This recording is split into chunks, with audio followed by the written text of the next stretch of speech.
Bonjour à vous tous et bienvenue.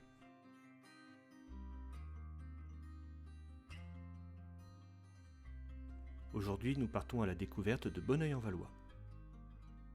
Bonneuil-en-Valois compte environ 1025 Bonneuillois et Bonneuilloises et est situé sur la départementale 50 entre Villers-Cotterêts et Crépy-en-Valois dans la vallée du Rue de Bonneuil. Le village est étiré sur environ 2,5 km. Le Rue de Bonneuil prend sa source aux abords de la commune d'Héméville à l'est, que l'on a découvert dans la dernière vidéo, et rejoint l'Autonne à Pondron à l'ouest. Bonneuil-en-Valois compte 4 hameaux. Le Voisin, à environ 1 km à l'ouest, la Croix-Sainte-Barbe, sur le plateau à l'est, les Buttes, sur le plateau au nord-ouest, et le Berval avec sa chapelle Saint-Antoine et Saint-Vincent.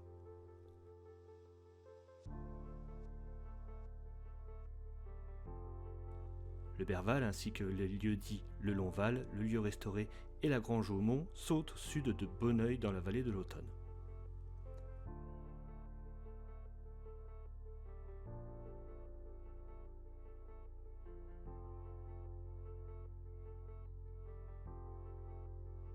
Bonneuil s'appelait autrefois Bonol en 1053, Bonnecolum en 1077, Bonnolium en 1145, Bonneul, Bonneuil, O-E-I-L, Bonneuil avec un N, puis Bonneuil-en-Valois.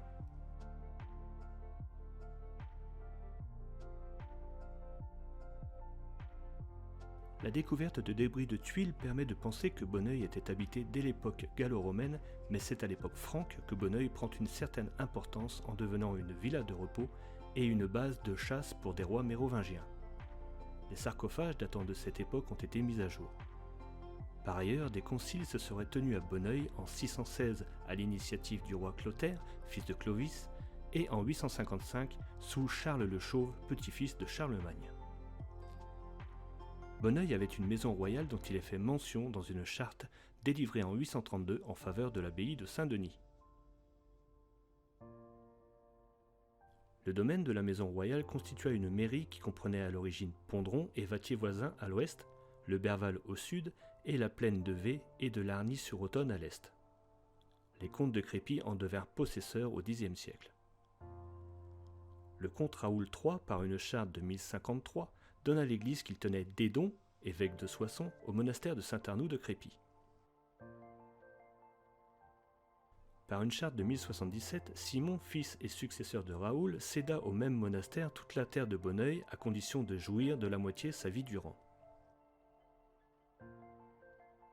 Cependant, les rois avaient conservé une partie du domaine car en 1224, Louis VIII fit don à Robert III, comte de Brenne, de ce qu'il possédait à Bonneuil, avec la seigneurie de Haute-Fontaine sous condition que le comte n'élèverait de forteresse dans aucun de ces lieux.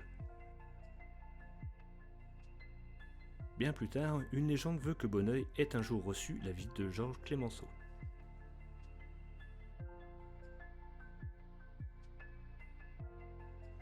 Intéressons-nous maintenant à l'église de Bonneuil. Les origines de l'église Saint-Martin se perdent dans la nuit de nos temps historiques.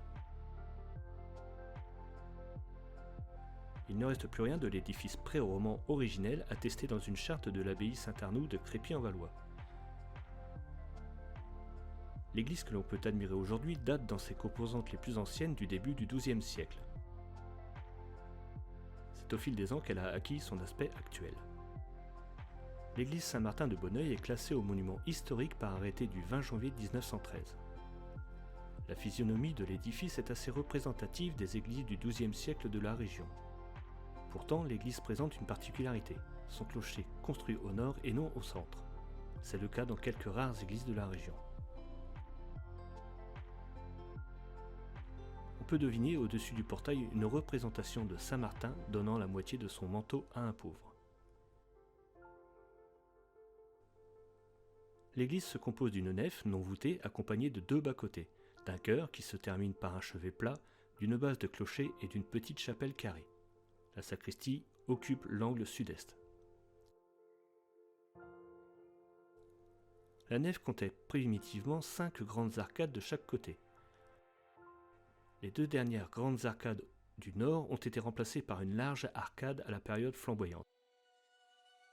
Et les grandes arcades du sud ont été entièrement rebâties à la Renaissance et ne sont plus qu'au nombre de 3. Le bas-côté sud a un plafond à pans coupés tandis que le bas-côté nord et la nef sont voûtés en berceau. Le chœur, le croisillon sud et le chevet sont voûtés d'ogives. La petite chapelle au nord est dédiée à Saint Joseph. La nef et le chœur sont séparés par une clôture en fer forgé reposant sur des boiseries en chêne à motif Henri II.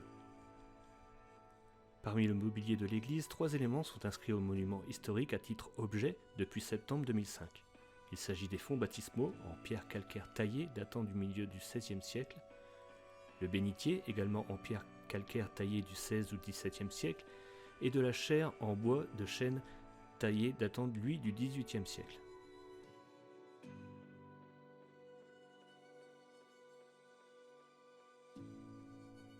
A noter aussi les sculptures des chapiteaux des grandes arcades de style Renaissance. Cette église, malgré tous ses remaniements et ses restaurations, demeure un édifice remarquable et d'un intérêt certain.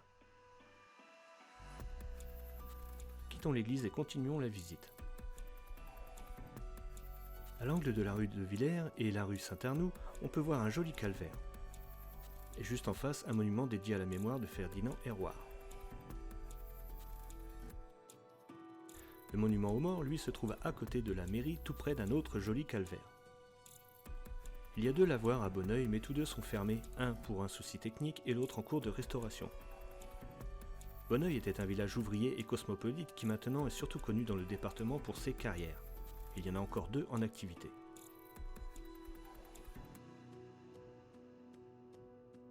La carrière souterraine du Clocher, ouverte en 1957 par Nino Massiti et qui a été reprise par le groupe Gauchy.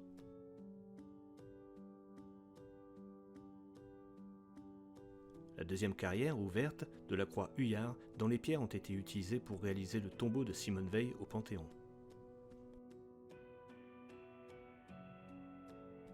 Il existait une briqueterie au hameau de la Croix-Sainte-Barbe.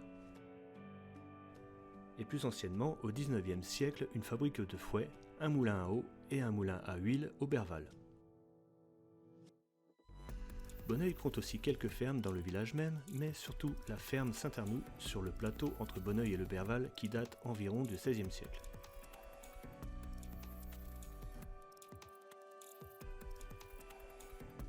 Comme à Améville, on peut voir quelques puits dans le village. A noter aussi 2 belles demeures avec une tourelle dont une rénovée récemment avec un cadran solaire sur sa façade.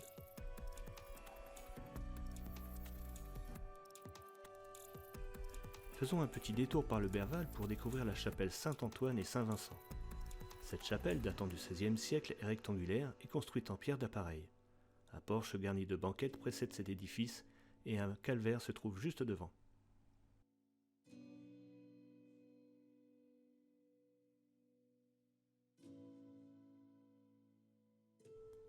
Plus loin dans la vallée de l'Automne, le lieu restauré nous offre les vestiges de l'abbaye Notre-Dame.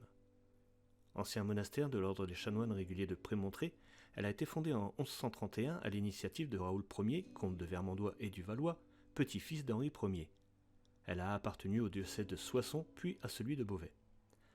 Elle est surtout remarquable pour sa magnifique rosace. De retour à Bonneuil, on voit que le village a encore une boulangerie, une poste, un café associatif et une bibliothèque.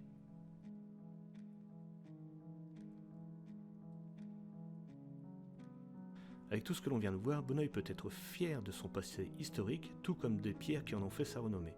Ce très joli village, niché dans sa vallée, est un havre de paix et de sérénité.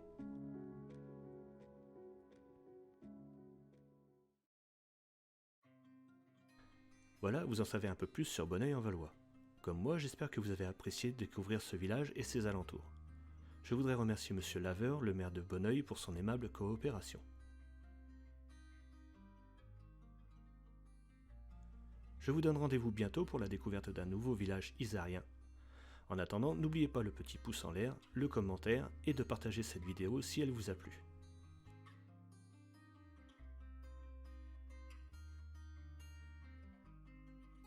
Au revoir Bonneuil.